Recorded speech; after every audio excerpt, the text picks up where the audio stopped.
Você ainda não se inscreveu no nosso canal? Não custa nada, galera, é de graça. Estamos crescendo aos poucos e sua ajuda é fundamental. 86% das pessoas que assistem nossos vídeos não são inscritos. Clica no botão inscreva-se e nos ajude a crescer. Gilmar dos Santos Neves, mais conhecido como Gilmar, nascido em Santos, no dia 22 de agosto de 1930, foi um jogador brasileiro que atuava como goleiro, bicampeão mundial pela seleção brasileira. Amplamente considerado o maior goleiro brasileiro, e um dos maiores de toda a história, foi votado como um dos 20 maiores goleiros do século XX, pela IFES. É o único em sua posição a vencer mais de uma Copa do Mundo. Jogou em times lendários como o Corinthians da década de 50, o Santos da década de 60 e na seleção brasileira bicampeã do mundo.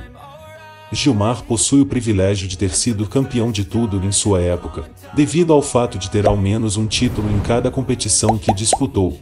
Também era conhecido por ter usado, durante a Copa do Mundo de 58 na Suécia, a camisa de número 3 na seleção. Foi a inspiração do que é considerado o maior goleiro de todos os tempos, Levi Yashin. Gilmar veio do Jabaquara para o Corinthians, seu primeiro grande clube.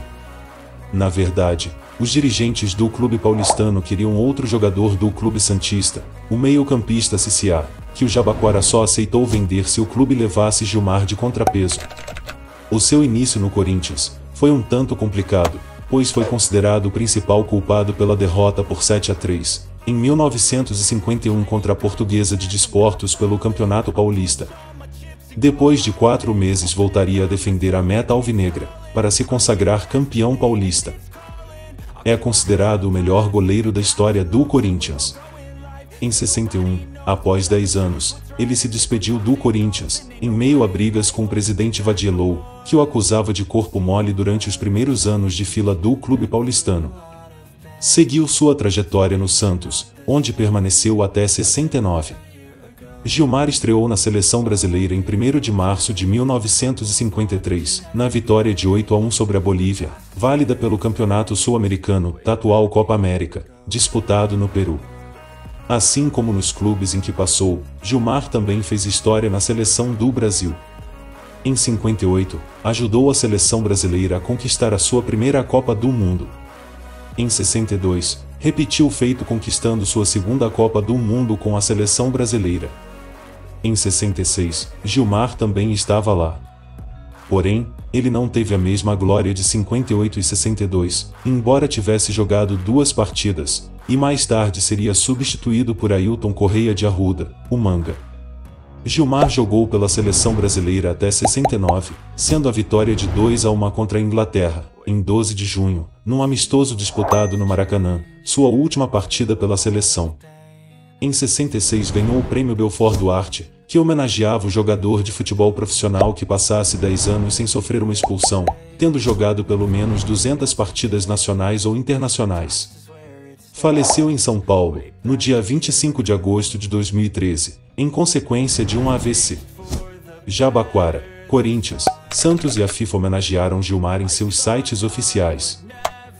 E para finalizar esse breve resumo sobre a carreira do maior goleiro da história do futebol brasileiro, seguem algumas de suas conquistas mais importantes.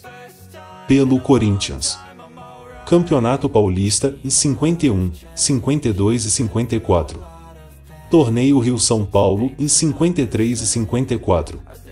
Pequena Taça do Mundo em 1953. Pela Seleção Brasileira. Copa do Mundo em 58 e 62. Pelo Santos. Campeonato Paulista em 62, 64, 65, 67 e 68. Campeonato Brasileiro em 62, 63, 64, 65 e 68. Taça Libertadores da América em 62 e 63. Copa Intercontinental em 62 e 63. Torneio Rio-São Paulo em 63, 64, dividido com o Botafogo e 66, dividido com Botafogo, Corinthians e Vasco. Recopa dos Campeões Mundiais em 1968. E foi isso, galera. Não se esqueça de se inscrever no canal e deixar o seu like para ajudar nosso trabalho. Ajude também compartilhando o vídeo com seus amigos e ative o sininho para receber notificação de novos vídeos.